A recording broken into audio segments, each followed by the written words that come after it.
కథల సమయంకు స్వాగతం. నేను మీ రమ్య. హలో అండి. ఈరోజు మనం భవానీ కుమారి బెల్లంకొండ గారు రాసిన ఊయల వంతెన అనే కథ విందాం. సమయం 1 గంట దాటుతుండగా పొలం నుంచి వచ్చిన రాఘవ భోజనానికి కూర్చున్నాడు. జానకి ఇద్దరికి కంచాలు పెట్టి వడ్డించడానికి సిద్ధమవుతుండగా బెడ్రూమ్ కిటికీ అద్దాలు భళ్ళున పగిలిన శబ్దం వచ్చింది. ఆ వెనువెంటనే వరండాలో వరుసగా రాళ్లు పడుతున్న శబ్దం. ఇద్దరు గబువా వరండాలోకి వచ్చారు. నువ్వు బయటికి రాకు అంటూ ముందుకెళ్లి చుట్టూ చూశాడు రాఘవ. ఎవరూ కనపడలేదు.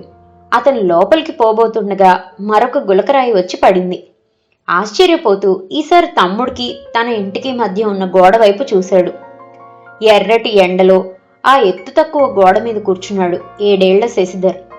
పైన ఎండ మాడుతుంది. ఆ గోడ కూడా బాగా కాలుతుండొచ్చు. అయినా వాడు అలాగే గోడ మీద కూర్చుని మరో రాయి రాఘవ మీదకు విసిరాడు. ఒడుపుగా తప్పించుకొని రాఘవ వాడి వైపు వెళ్ళబోయాడు. దగ్గరికి రావద్దు నాన్న. నువ్వు జానకి గుడ్డు పులుసు వేసుకొని బాగా తిన్నారా? నేను చూడు లంచ్ బాక్స్ ఎలా విసిరేశాను. నేను ఇప్పటిదాకా ఏమీ తినలేదు. మీరిద్దరూ బాగా తిన్నారు కదూ? వాడి గొంతు నిండా దుఃఖం ఉక్రోషం కలగలిసి ఉన్నాయి. జానకి బయటికి వచ్చి ఏడుస్తూ అన్నది, ముందు వాడు నా గోడ మీద నుంచి దింపండి, ఎండకు మాడిపోతున్నాడు. రాఘవ వాడి వైపు వెళ్ళబోయాడు. దగ్గరకు రావద్దు నాన్న, రాయేసి కొట్టేస్తాను అన్నాడు వాడు.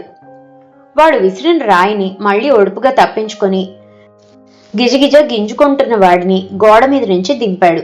పంపు దగ్గరికి తీసుకెళ్లి కాళ్ళు చేతులు మొహం కడిగి లోపలికి తీసుకెళ్లాడు.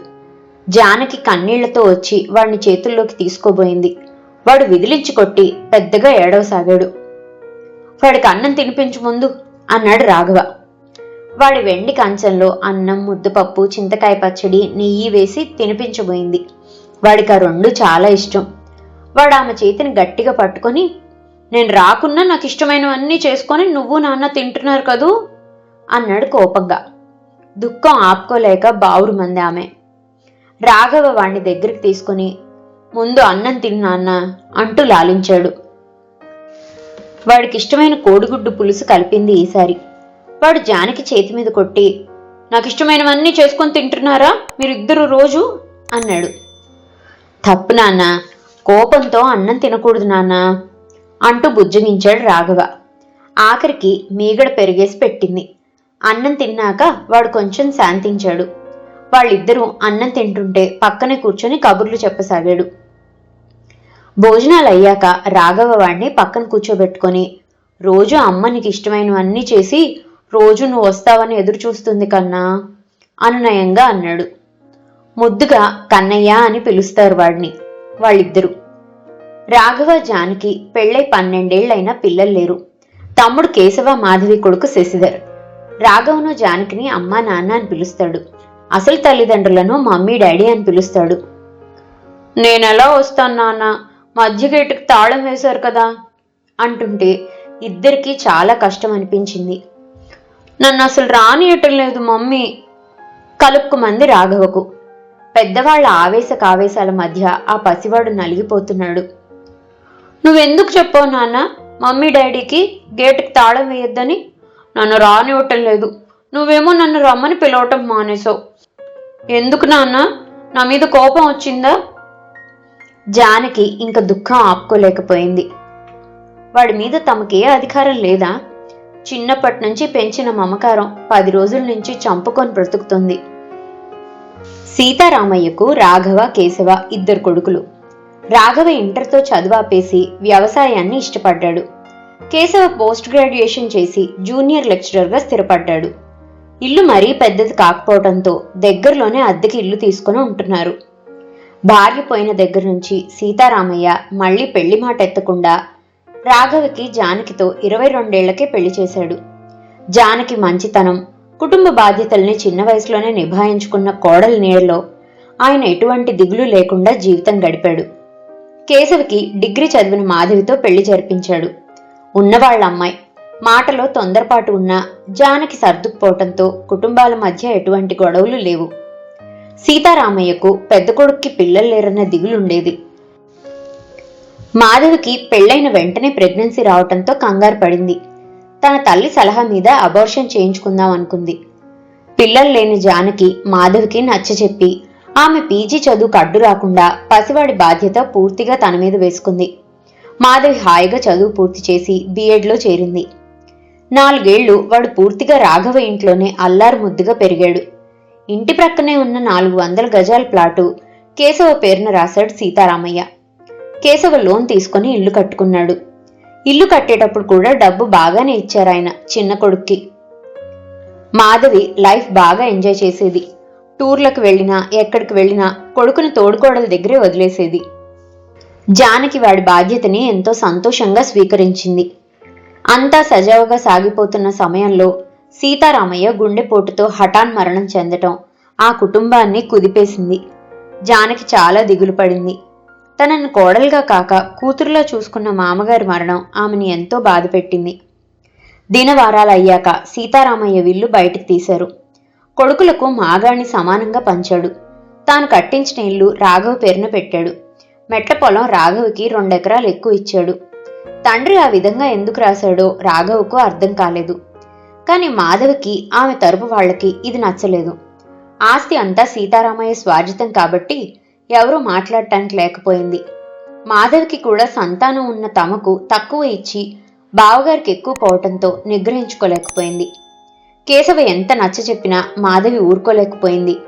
ఆమె తన అమ్మా నాన్న వత్తాసుతో జానకిని నానా మాటలు అన్నది. ఆమె జానకి మీద చాలా నిందలు వేసింది. మావగారిని ఇంట్లో పెట్టుకొని తమకు అనుకూలంగా రాయించుకున్నారని తూలనాడింది. కేశవ్కి ఇదంతా చాలా బాధ కలిగించింది. తండ్రి ఆ విధంగా ఎందుకు రాశాడో అతనికి తెలుసు. అసలు ఆ మెట్టభూమి ఎందుకు పనికిరాని నేల.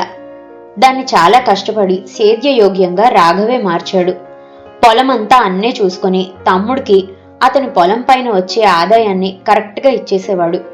కేశవ ఏ రోజు పొలం వైపు చూసి ఎరగడు. అన్నీ రాఘవే చూసుకునేవాడు. కేశవ్కి అన్నా వదినల పట్ల ఎంతో ఇష్టం, ప్రేమ ఉన్నాయి. కాని ఆ సమయంలో భార్యను నిలవరించలేకపోయాడు. రాఘవ కాని జానకి గాని నోరు విప్పలేదు. రాఘవ తర్వాత తమ్ముడితో అన్నాడు, కేశవ, కన్నయ్యకి ఆ 2 ఎకరాలు రాసిచ్చేస్తాను. అమ్మాయిని కోపం పెట్టుకోవద్దన్నానని చెప్పు. ఆ స్పర్ధ ఫలితమే పసివాణ్ణి జానకి దగ్గరికి పోనివ్వకపోవటం. పెంచిన ప్రేమ జానకి మనసుని బాధ పెడుతున్నది. ఏమీ చెయ్యలేక వాడంతట వాడు వస్తాడేమోనని ఎదురుచూస్తుంది.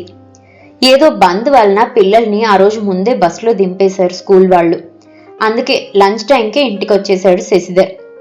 4 అవుతుండగా కంగారుగా వచ్చారు కేశవ, మాధవిలు. గుమ్మల్లో స్కూల్ బ్యాగ్, అన్నమంతా చిందరవందరగా పడి ఉండటం చూసి ఇద్దరు రాఘవ దగ్గరికి వచ్చారు. లోపలికి రాకుండా గుమ్మల్లోనే నిల్చుని కొడుకుని పిలిచింది మాధవి. జానకి ఆ వెనుక శశిధర్ వచ్చారు. మాధవి, రారా ఇంటికి వెళ్దాం అన్నది కోపంగా. వాడేమాత్రం జంకు గొంకు లేకుండా, నేను రాను, అమ్మ దగ్గరే ఉంటా. నువ్వు గేట్ తాళం ఎందుకేసో? తాళం తీస్తేనే వస్తా. డాడీ, నువ్వు మమ్మీకి చెప్పు డాడీ అన్నాడు ఆర్దింపుగా. ఆవేశంతో ముందుకు వెళ్లబోయిన మాధవిని వెనక్కి లాగి ఇంటికి తీసుకెళ్లాడు కేశవ.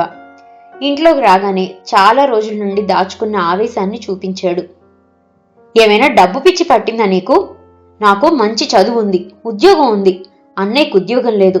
ఎంతకాలం అని కష్టపడగలడు? నేనే రోజైనా పొలం వైపు వెళ్ళానా? నాన్న ఉన్నప్పటి నుంచి అన్నయ్యే కదా అన్ని పండించి మనకు పంపుతున్నాడు. చేసినందుకు ఆయన ఏమైనా కౌలు తీసుకుంటున్నాడా? తీవ్రంగా స్పందించాడు కేశవ. పసివాణ్ణి నీ అవసరం కోసం వాళ్లకు అప్పగించావు. నీ చదువు ఆమె సాయం లేకుండానే అయ్యిందా? చదువుకున్నావు ఎందుకు? ఆ పసివాడుకున్న ఇంగితం కూడా నీకు లేకపోయింది. వాడు రాళ్లు వేసి అద్దాలు పగలగొట్టాడని చెప్పాడు అన్నయ్య. మన మూర్ఖత్వం వాడిని అలా చేయించింది. ఆవేశంతో కేశవ మొహం ఎర్రపడింది. నీ పంతం వలన మధ్య వాడు నలిగిపోయాడు. అద్దాలు పగలగొట్టి వాడి పరిష్కారం వాడు చూసుకున్నాడు. ఆ 2 ఎకరాల కోసం నేను నా అన్న వదినతో వైరం పెట్టుకోను. నువ్వు ఇలా ప్రవర్తిస్తే వాడి మనసుపై ఎంత తీవ్ర ప్రభావం పడుతుందో ఆలోచించలేవా? అందరి ప్రేమానురాగాల మధ్య పెరుగుతున్న వాడి మనసును ఎందుకు బాధ పెడతావు? ఒక్కసారి వాళ్ళు మనకి ఎన్ని విషయాల్లో ఎంత సాయం చేశారో గుర్తు తెచ్చుకో. వెళ్ళి వాళ్ళని క్షమాపణ అడుగు. ముందా గేట్ తాళం తీ. తీవ్రమైన అతని మాటలు తల వంచుకొని వినేలా చేశాయి మాధవిని. 10 రోజులుగా తానెంత అల్పంగా ప్రవర్తించిందో అర్థమయ్యేసరికి తన ప్రవర్తనకి సిగ్గుపడింది. నిర్మలమైన మనసుతో రెండిళ్ల మధ్య ఉన్న గేట్ తాళం తీయటానికి వెళ్ళింది మాధవి. ఇదండి భవానీ కుమారి బెల్లంకొండ గారు రాసిన ఊయల వంతెన అనే కథ. మరో మంచి కథతో మళ్ళీ కలుసుకుందాం. అంతవరకు సెలవు. ఈ కథ కనుక మీకు నచ్చినట్లయితే లైక్ చేయండి, షేర్ చేయండి. అండ్ మరిన్ని ఇంట్రెస్టింగ్ కథల కోసం ప్లీజ్ సబ్స్క్రైబ్ టు మీ కథల సమయం. Thank you.